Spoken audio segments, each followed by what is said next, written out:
الحمدللہ وکفا والصلاة والسلام علی من لا نبی بعد اما بعد فاعوذ باللہ من الشیطان الرجیم بسم اللہ الرحمن الرحیم وَلَنَبْلُوَنَّكُمْ بِشَيْءٍ مِّنَ الْخَوْفِ وَالْجُوعِ وَنَقْصٍ مِّنَ الْأَمْوَالِ وَالْأَنفُسِ وَالثَّمَرَاتِ وَبَشِّرِ الصَّابِرِينَ۔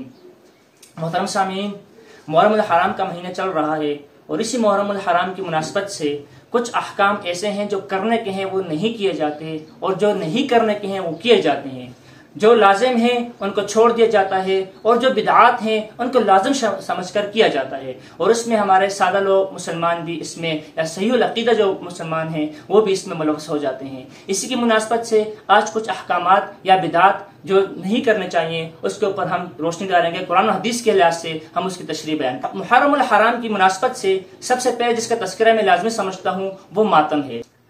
اب ماتم کے متعلق محرم کے ساتھ اس کا کیا تعلق ہے اور شریعت کے ساتھ اس ماتم کا کیا تعلق ہے، اس کے اوپر ہم قرآن و حدیث کے لحاظ سے روشنی ڈالیں گے۔ قرآن مجید کی آیت آپ کے سامنے پڑھ لی گئی، وَلَنَبْلُوَنَّكُمْ بِشَيْءٍ مِّنَ الْخَوْفِ وَالْجُوعِ۔ اللہ رب العزت انسانوں سے فرماتے ہیں کہ ہم آپ کو ضرور بضرور جو ہے نا آزمائیں گے۔ آزمائش کس چیز کی ہوگی؟ تو چند ذکر کے بعد اس میں یہ بھی فرمایا کہ تمہارے مال میں یا تمہارے جو ہے نا جو انسان ہیں، نفوس ہیں، اس میں سے کمی کر کے ہم آپ کو آزمائیں گے۔ اور آخر میں فرمایا کہ وَبَشِّرِ الصَّابِرِينَ، اور صبر کرنے والوں کو آپ بشارت دے دیجئے۔ قرآن میں جگہ جگہ حکم دیا گیا ہے کہ صبر سے آپ صبر سے کام لیں۔ تو صبر پہ انعامات کا ذکر ہے، لیکن جو صبر نہ کرے اور مصیبت کے وقت رونا پیٹنا، شکایت کرنا، تقدیر کے جو فیصلے ہیں اس کے اوپر اعتراض کرنا، اللہ رب العزت نعوذ باللہ اعتراض کرنا، اس طرح جو دہر اور زمانہ ہے اس کو برا برا کہنا، اس سے بار بار منع کیا گیا ہے۔ حدیث شریف میں نبی پاک صلی اللہ علیہ وآلہ وسلم نے بار بار ان چیزوں کا تذکرہ کر کے اس سے منع فرمایا۔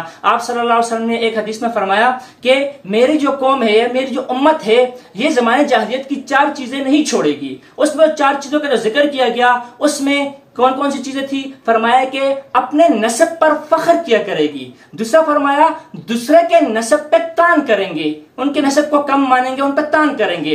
تیسرا فرمایا کہ وہ ستاروں سے بارش مانگا کریں گے۔ چوتھا فرمایا کہ وہ نوح کریں گے۔ اب یہ نوح جو ہے نا وہ زمانے جاہلیت والی چیزوں میں سے نبی پاک صلی اللہ علیہ وآلہ وسلم نے گنوایا۔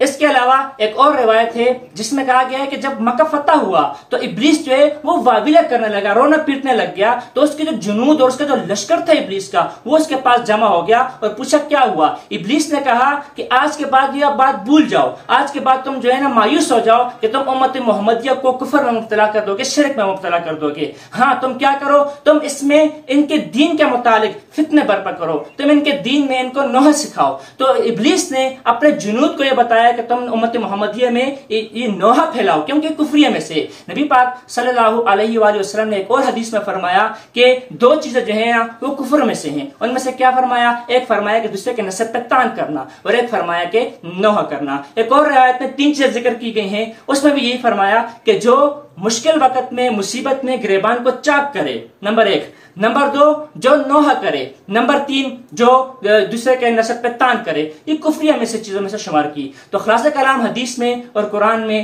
جو ذکر کیا گیا ہے وہ ماتم سے بار بار منع کیا گیا ہے اور ماتم کو کفریہ چیزوں میں سے شمار کیا گیا ہے، اس لیے نبی پاک صلی اللہ علیہ وسلم نے سے منع فرمایا۔ اور جو حدیث سے اور روایت سے معلوم ہوتا ہے تو کسی کے جو دکھ ہے، اب انسان ہے، انسان کا بھائی فوت ہو جائے، بہن فوت ہو جائے، والد فوت ہو جائے، ایک غم ضرور ہوتا ہے۔ تو کیا اس غم سے شریعت منع کرتی ہے؟ تو شریعت نے ہرگز غم زدہ ہونے سے منع نہیں کیا، بلکہ یہ فطری چیز ہے۔ جب آپ کا پیارا آپ سے جدا ہوگا تو آپ کو غم ضرور لگے گا۔ نبی پاک صلی اللہ علیہ وآلہ وسلم کے پیارے بیٹے ابراہیم رضی اللہ تعالیٰ عنہ کا جب انتقال ہوا اس وقت نبی پاک صلی اللہ علیہ وآلہ وسلم کا کیا طرز عمل تھا کہ آنکھوں سے آنسو جاری تھے اور دل غمگین تھا، لیکن نوحہ اور پیٹنا اور شکایت کرنا یہ ہرگز نبی پاک صلی اللہ علیہ وآلہ وسلم سے ثابت نہیں ہے۔ تو غرض ہم یہ بتانا چاہ رہے ہیں کہ شریعت میں جو حکم بتایا گیا ہے کہ کس کی فوتگی پر، کسی کی جدائی پر کتنا آپ غم منا سکتے ہو، تو اس کے لیے کیا شریعت کا حکم ہے؟ شریعت نے فرمایا کہ اگر کوئی پیارا آپ سے گزر جائے تو 3 دن تک اس کا غم آپ منا سکتے ہو، 3 دن تک آپ غمزدہ رہ سکتے ہو، لیکن 3 دن سے زیادہ آپ کے لیے ہرگز اجازت نہیں کہ آپ جو ہے نا غمزدہ چیزیں یا جو ہے نا اس کا غم کا اظہار کرو وغیرہ کرو، اس کی کوئی بھی حکم نہیں ہے۔ ہاں جو عورت ہو اور وہ عدت جس کا کہا گیا کہ جس کا شوہر فوت ہو جائے اس کے لیے تھوڑی عدت لمبی رکھتی گئی گئی. باقی جو بھی والد جتنا پیارا، والدہ جتنی پیاری اگر دنیا سے رخصت ہو جائے، اس کے لیے بھی حکم یہی ہے کہ آپ جو ہے نا صرف 3 دن تک اس پہ غم کر سکتے ہو، اس کے زیادہ آپ غم کرنے کا نہیں ہے. اب جو یہاں پہ ہمارا جو نظام بن چکا ہے اور محرم الحرام میں ایک شہرت پا چکی ہے ماتم کے لحاظ سے، تو یہ ماتم اصل میں ایک الگ چیز ہے. ایک ہوتا ہے غمزدہ ہونا، ایک ہوتا ہے غم منانا. یہ غمزدہ ہوتے نہیں بلکہ غم منایا جاتا ہے. غم منایا جاتا ہے، اس کے لیے باقاعدہ جو ہے ایک رسم و رواج کے لحاظ سے منایا جاتا ہے. اس سے نبی پاک صلی اللہ علیہ وسلم نے منع فرمایا ہے.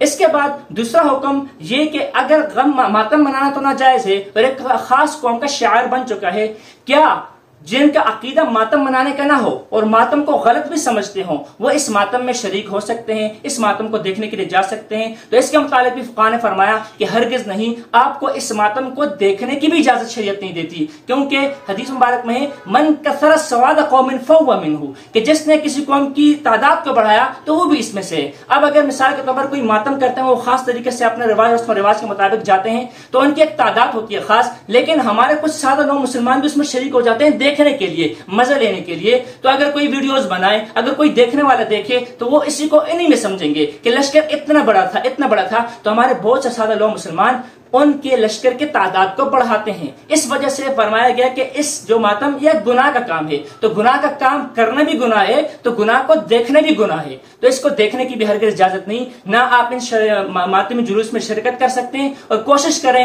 کہ آپ ٹیلی ویژن پہ یا ویڈیوز پر بھی آپ اس کو ہرگز نہ دیکھیں، کیونکہ ایک گناہ کا کام ہے، اور گناہ کا کام دیکھنا بھی گناہ ہے اور گناہ کو کرنا بھی گناہ ہے.